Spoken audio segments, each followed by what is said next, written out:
Good afternoon everyone, welcome back to my channel. আশা করি সবাই সুস্থ আছো, ভালো আছো, স্বাভাবিক আছো। আমরাও খুব ভালো আছি। একদম রেডি হয়ে স্নান পুজো কমপ্লিট, ব্যাগপত্র গুছিয়ে নিয়েছি দোকান যাওয়ার জন্য। আজ একটু লেট করে যাচ্ছি কারণ আজকে আমাকে অনেক রাত অব্দি টানতে হবে।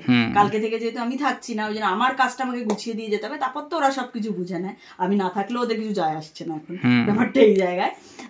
আজকে দুটো চ্যানেলের ভিডিও আছে, মানে যে চ্যানেলগুলো আমাদের বাইরের থেকে এসে ভিডিও করে নিয়ে যায় দোকানের প্রমোশনের জন্য আর কি, সেই ভিডিও আছে পরপর দুটো। আমাদের এক এক মানে ধরো আজকে একটা চ্যানেলের ভিডিও থাকলে আবার এক সপ্তাহ গ্যাপিং আর একটা থাকে, তো আজকে দুটো চ্যানেলের ভিডিও একসাথে পড়েছে একই ডেটে। আজকে একটা আছে 8টা থেকে 9টা, আবার 9টা থেকে 10টা অব্দি 1 ঘন্টা গ্যাপ, আবার একটা আছে 10টা থেকে 11টা।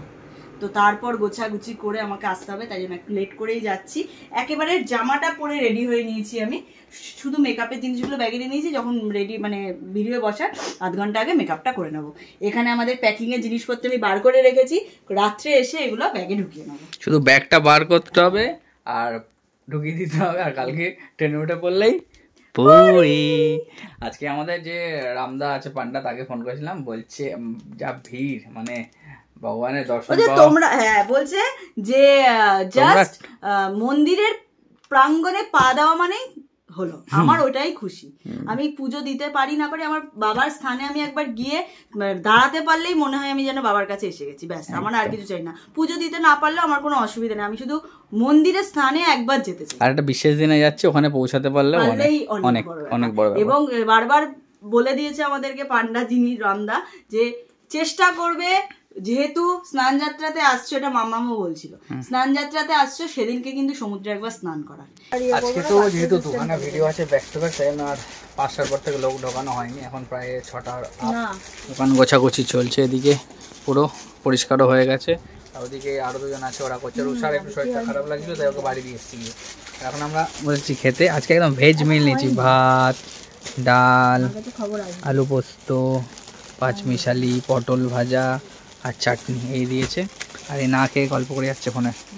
আজকে দুটো ভিডিও হবে, তার মধ্যে একটা ভিডিও চালু হয়ে যাবে এক্ষুনি। এসে গেছে সোমনাথ দা, একদম একদম ভাইরাল জিনিস দেখাতে হবে, ঠিক আছে? ফ্যাসিলিটি অ্যাভেলেবেল মানে রয়েছে, দিনের দিন কিংবা তার পরের দিন কি আমরা ভিডিও কল করে দিতে পারবো। কম ছিল, ভিডিও কলের জন্য তোমাদের 4-5 দিন করে ওয়েট করতে হতো, কিন্তু এখন আমাদের স্টাফের সংখ্যা অনেক বেশি। তোমাদের সুবিধার জন্যই কিন্তু আমরা এটা করছি, যাতে এখন রাত্রির প্রায় 11টা 20। একটা ভিডিও তো হয়ে গেল একটা চ্যানেলের, আরেকটা ভিডিওর জন্য আর একটু টাইম লাগবে। যে দাদা ভিডিও করতে আসবে, উনি আরেক জায়গায় শুটে গেছিলেন, একটু টাইম লেগে গেছে, ওখানে ফিরছেন এখন। আমরা তাই জন্য ওয়েট করছি। কিছু একেবারে ডিনারটা এখানেই সেরে নেবো, সেরে ভিডিও করে তারপর একবার বাড়ি চলে যাবো। যেতে যেতে আজকে অনেকটাই রাত হবে। সব থেকে বোরিং কাজ মনে হচ্ছে আমার জন্য এটাই। কাজ নেই, সব কাজ দোকানে কমপ্লিট হয়ে গেছে, একটা চ্যানেলের ভিডিও কমপ্লিট হয়ে গেছে, আর একটা চ্যানেলের জন্য ওয়েট করতে হচ্ছে। ওনার এখনো আস্তে আস্তে আধা ঘন্টা, উনি আর একটা শ্যুটে ছিল, তাই চন্দননগর থেকে ফিরছে, তাই জন্য আমাকে ওয়েট করতে হচ্ছে। আমিও যেহেতু কালকে আউট অফ ক্যালকাটা হয়ে যাবো, পুরী বেরিয়ে যাবো, তাই জন্য আমারও টাইম হবে না। তাই জন্য আজকে যতটা তো ভিডিওটা কমপ্লিট করেই যেতে হবে। তো দাদা বললো এখনো দাদার আসতে আধা ঘন্টা। তো বসে আছি, কাজ নেই গম্য নেই, বসে বসে ফোন ঘাটছি। এটা হচ্ছে সব থেকে বিরক্তিকর কাজ। বাড়িতে গিয়ে ফ্রেশ হয়ে ফোন ঘাটাটা সব থেকে আনন্দকর কাজ, কিন্তু দোকানে রেডি হয়ে বসে থেকে ফোন ঘাটাটা খুব কষ্টকর। ঘড়িতে বাজে কটা? ঘড়িতে বাজে 11:57। আর এখানে এসে গেছে রুটি আর তড়কা। রাজেশ নিয়ে এসে শুয়েও পড়লো ক্লান্ত হয়ে। এই দিয়ে ডিনার সারবো। এখনো আরেকটা যে ভিডিও হবে, দাদাটা এখনো আসতে 10 মিনিট, ততক্ষণে আমরা খাওয়া দাওয়া করে নেবো। আবার হয়ে গেলে ভিডিও করে বাড়ি মোটামুটি 1টার উপর হবে। আমি আসার সময় মাম্মামকে বলে এসেছিলাম, মাম্মা আজকে কিন্তু রাত্রিরে আসতে লেট হবে। মাম্মা বললো আচ্ছা, কথাটা ফলে গেল। সত্যিই ফলে গেল। কাল থেকে একেই থাকবো না। আর ওই দোকানও গোছানো আছে, শুক্লা আছে, যখন সামনে শুক্লা পুরো গুছিয়ে গেছে রাখে। আর ঋতু এসেছিল এই দোকানে, পুরো গোডাউন পুরো গুছিয়ে দিয়ে গেছে। দেখো পুরো নিট অ্যান্ড ক্লিন, পুরো নিট অ্যান্ড ক্লিন। এরকম থাকলেই ভালো লাগে দেখতে। ফোন 12টা কত? 12:18। এই দাদা সবে ঢুকলেন, সেকেন্ড ভিডিও যিনি করবেন আর কি। এসেছিলো স্টকটা, মানে এখানে ওরা ভিডিও নিল, আমি একবার এলাম, এসে দেখে গেলাম সবকিছু।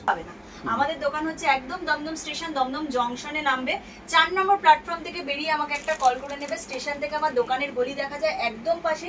যারা আসতে পারবে না, স্ক্রিনে দেওয়া নম্বরে যোগাযোগ করে নাও। অল ওভার ইন্ডিয়া, ইন্ডিয়ার বাইরে কিন্তু কুরিয়ার ফ্যাসিলিটি অ্যাভেলেবেল আছে।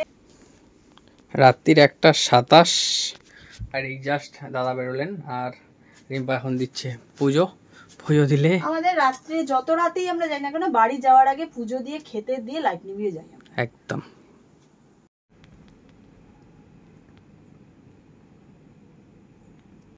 বাড়ি ফিরতেই তো অনেক রাত্রি হয়েছিল, তারপরে আরও কিছু কাজ ছিল, এডিট করা, দোকানের ভিডিও এডিট, ব্লগের ভিডিও এডিট, সব এডিট করতে করতে এখন রাত্রি 3:20।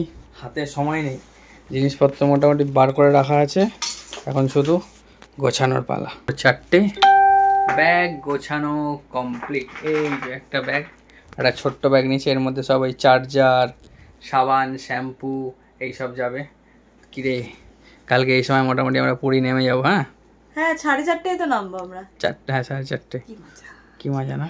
একটু ঘুমা আজকে, তুই যাবে সকাল 10টা 10:30 আবার দোকান যাবি। আমার কোনো অসুবিধা নেই, চলে যাবো। আরে আমার ফোনের মেমোরি ফুল হয়ে গেছে। কত হাজার ছবি আছে? হ্যাঁ 1 লাখ। কত? 1 লাখ ছবি। সারাদিন ছবি তো আসতেই থাকে, প্রোডাক্টের ছবি আসতেই থাকে, কাস্টমারের স্ক্রিনশটের ছবি আসতেই থাকে, এই করে করে এই ফোনটা মানে দোকানের ফোনটা আর কি 1 লাখের ওপর ছবি হয়ে গেছে। তাই রিম্পা এখন ডিলিট করছে। কত পিস হলো? 1100 করেছিলাম, এখন 429 হলো, মানে ওই 1500 হয়েছে স্যার। Good morning. ভোরবেলা ঘুমিয়েও আমরা তাড়াতাড়ি উঠে পড়ছি, যাবো একটু দোকানে। যেহেতু এই কদিন থাকবো না, সব কাজগুলো গুছিয়ে দিয়ে একেবারে চলে আসছি। তো এখন যাচ্ছি তাড়াহুড়ো করে, ওদের আগে পৌঁছানোর চেষ্টা করছি।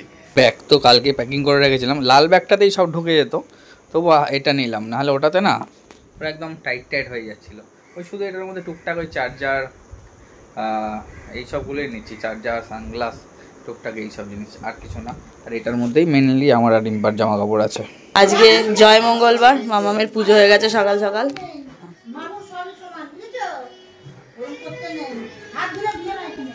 আজকে অনেক দিন বাদে এত রাত্রে 2-3টের সময় বাড়ি ফিরে আবার 11টা 11:30টায় দোকান যাচ্ছি। কাজের ঠেলা পড়লে করতে হবে, তাই না? আবার গান গাইছে, খেলায় না পড়লে বিড়াল গাছে।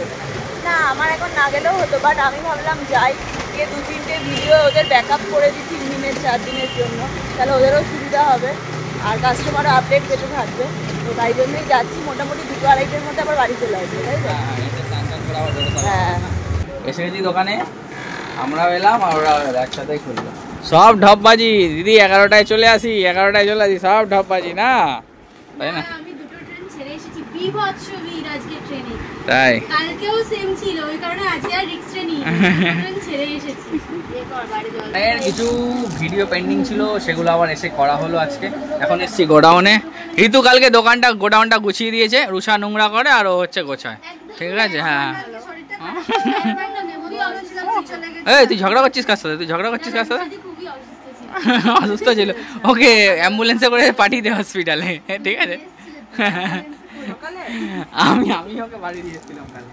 ঋতু কালে ওরা দোকান গুছিয়ে দিয়েছে গোডাউন, আর আজকে থেকে থাকবো না, ওরাই সামলাবে, সব বলে দেওয়া আছে, আর আমাদের বলতেও লাগে না, ওরাই করে ফেলে। চলো তাহলে আজকের মতো ব্লগটা এখানে অবধি রাখছি। কাউ যদি কিছু ভালো লেগে থাকে like, comment, share and subscribe. আর যারা ফেসবুক পেজ রিম্পার, ফেসবুক পেজ ঋতু সিরাজ থেকে দেখছো, ডিসক্রিপশনে লিঙ্ক দেওয়া আছে, ফলো করতে পারো। ওখানে সবাই পুরী যাচ্ছি, সব আপডেট পাবে ওখানে। আর চলো নেক্সট ব্লগে পুরীতে গিয়ে দেখা হবে, এরপর থেকেই ভিডিওটা স্টার্ট হবে। চলো টাটা। একটাও